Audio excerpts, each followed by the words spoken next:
Okay, this is gonna sound a little quirky, a little strange, but I'm planning things. But I don't like scripting things because it's very warm right now. And whenever the weather changes, I hate everything. Okay, do you know what it's like being Filipino and Irish at the same time?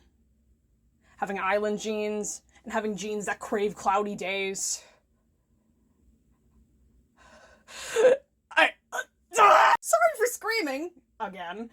No, but in all seriousness, I want to make like a lot of video essays this summer, and I still don't know how to put an equalizer on my mic. I downloaded an equalizer, but if they put me through another 70-day trial, I am going to like I'm gonna go boom. Oh, straight to the point. Actually, gay to the point. I'm gonna make a series where I not like I do like mini deep dives into underrated couple dynamics. I think, in my opinion, underrated and misunderstood couple dynamics. Okay? Okay? Stay with me here. Have you ever heard of a manhwa called I Love Amy?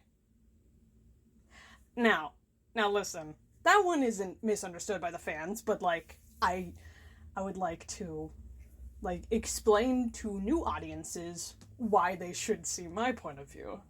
That's why I make these videos. You know, I want to influence people in a positive way, in a way that doesn't you know how society has all these corners where audiences fall into like ableist mindsets. So like a character with like literal cluster B disorder tendencies, like Beatrice Redden from I Love Amy, she was specifically written because the author doesn't create Yuri, often actually, but felt it was important for the mentally ill one to get a win, you know, and stop being like that. Possessive and strangely comforted by horror movie scenarios, you know. But that's not all. Like those complex, unconventional relationships that have a good ending, that's what I look for. That's what we don't nothing is romanticized.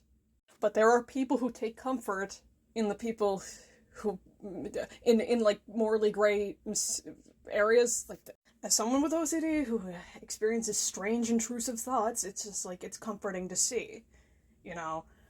Like, no, obviously I wouldn't do those things. I wouldn't put up with those things.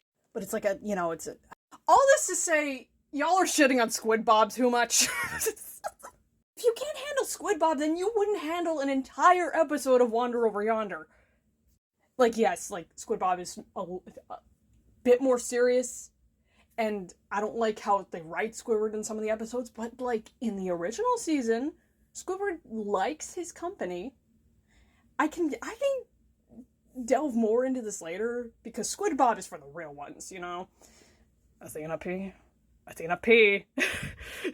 I'm making this video because of you! Yeah, so basically I just want to make a bunch of series where like, things that people have already said, but, like, nuanced couples that people, like, seem to misinterpret on purpose. Like, it's like, it's very important to look into the lore. And maybe I can't change your opinion, but I can tell you just how weird you sound. I don't know. I'm not trying to make anyone feel weird, but what? I want you to unpack that, you know?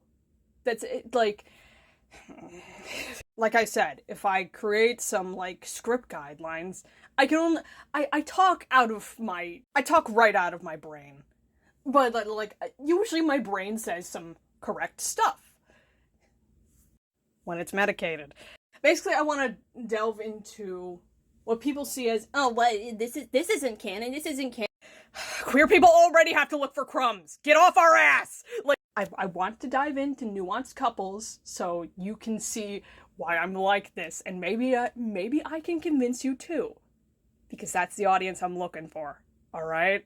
I can't do much in extreme weather conditions, but I can talk a lot, okay? So, stay tuned.